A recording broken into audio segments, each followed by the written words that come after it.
Our guest is the Executive Director of Consumers Research. His name is Will Hild, and he's with us now. Will, welcome. Great to be with you. You bet. So we've heard the headline. It's in the Wall Street Journal. It's apparently big news that, something they were pushing people out of, and the basis for a future type of corporate credit score, like the Chinese social credit score, is seemingly taking a back seat. What are your thoughts? Well, this is, first of all, tremendous news for American consumers. This organization was a consortium of the largest asset managers and the largest banks, whose goal was basically to form a cartel and to force net zero across all aspects of our economy. And without going too many details, if you don't want to go down that road, but net zero is basically a way that increases costs for consumers as we try to, push towards net zero carbon emissions. But the real effect of this is that consumers pay more everywhere from the gas pump to the grocery store, and that's what was been happening. It's part of what's been driving the inflation that we've seen in this country. So having these big banks and this big BlackRock, the world's largest asset manager, leave this cartel is first and foremost fantastic news. Now, as far as why they're doing it, the big reason, two factors. Number one is what happened in November, the election of Trump, who has a policy that's in complete 180 from the current administration.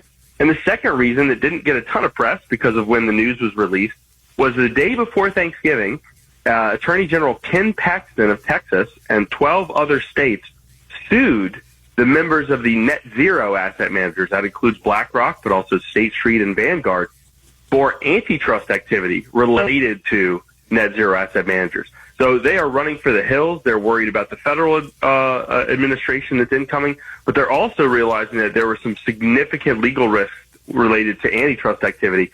And I'm sad to say that it took an attorney general suing them, but they seem to have gotten the message. Well, let's talk about this antitrust activity, because I think this is something that flies over a lot of people's heads. I know it certainly flies over mine most days. I really never care what BlackRock is doing, because I know that BlackRock is typically doing something that doesn't help me. So walk us through it. Certainly. Well, an asset manager is basically somebody who holds stocks for someone else.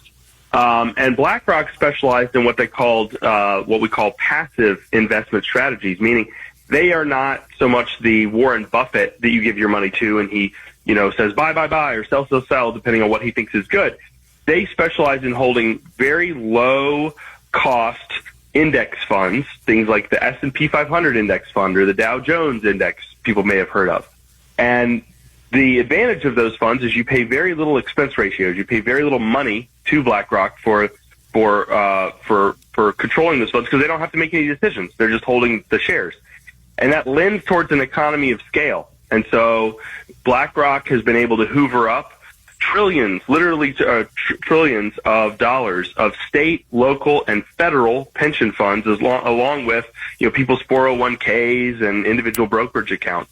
And so they end up controlling, sometimes high single digits, sometimes double digit shares of lots and lots of different companies across the entire economy. And even though they aren't making investment decisions as to what to buy and what to sell most of the time, they do, because of the control of those shares, have a lot of control over who manages those companies.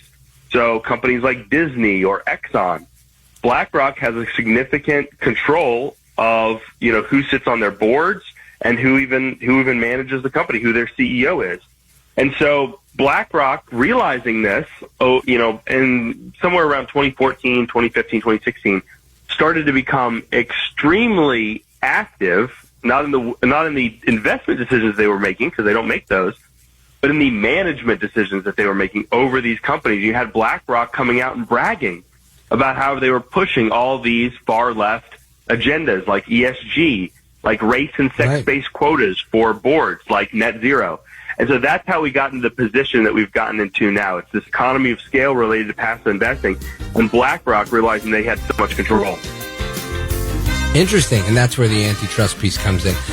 Will Hild, Executive Director of Consumers Research. When we come back, I want to ask you a little bit about some of the other BlackRock activity and your thoughts on what this looks like moving forward. Folks, We're coming right back with Will Hild, and, of course, your calls, 833-482-5333.